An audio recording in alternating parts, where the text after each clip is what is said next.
Quick history, equipping you with knowledge of the past. What did Britain take from India under colonisation? Here's a concise overview of the subjects and themes embraced throughout the British Empire series to date, concentrating centrally upon the British Raj, likewise attributed to as the Crown Rule in India. In 1757, the East India Trading Company realised possession overhead India. They reported as tradesmen incipiently, although later determined to govern a divided India through a dictatorship. Succeeding in 1858, the British government and the royalty observed India, after dissolving the company itself. This mounts to the question, did the British benefit India, or did they lay hold of the nation so significantly that they were detrimental in their activities? In this video and the preceding supplementary within this series, we will acknowledge recognition to what Britain took and gave regarding India, conclusively arriving at an evaluative judgment as to whether reparations should be owed. Kindly regard that all ideas within this video are based upon fact and expanded beneath the viewpoints of the individual content creator.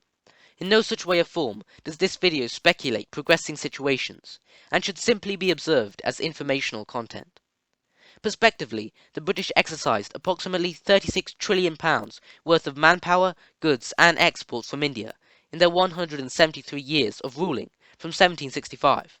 It's fundamental in understanding that the British Empire was colossal, and so was India. The nation was large and thriving, with abilities and forces comparable to Britain at the time. Notwithstanding, Britain secured the opportunity to rule India when they were in a somewhat harsh patch of division and discordance with concerns to religion and castes. Primarily, Britain aspired to dominate India, as they were a growing contender in the trading business, though also since the nation had the manpower and military which the British could extract and employ toward other requirements within their empire. Some of the initial British exports from India comprised of cash crops, such as cotton and tea, although the British obtained so much that India, one of the most prominent cash crop yielders of the entire world at that interval, had to import crops from additional countries. Not only standing as an extensive collapse for the economy, it further caused devastating famines, almost accountable for the deaths of 15 million, the largest famines occurring during 1876 to 77 and 1899 to 1900.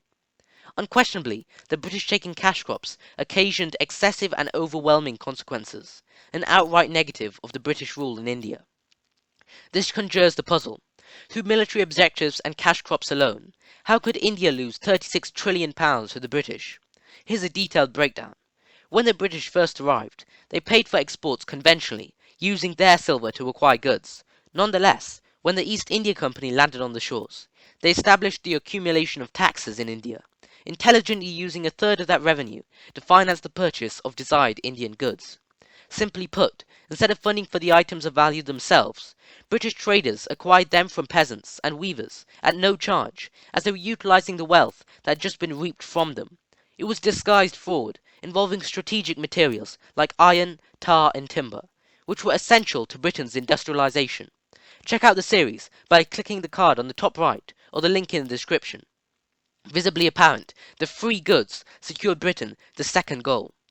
In essence, India was the bird that placed the illuminating egg within the empire, further cementing British administration, fueling external imperial violence and expansion of other various colonies. Their arguably tactful use of wealth and power scored the winning hat-trick for Britain. In conclusion, Britain took from India £36 trillion worth of cash crops, military prowess and exports.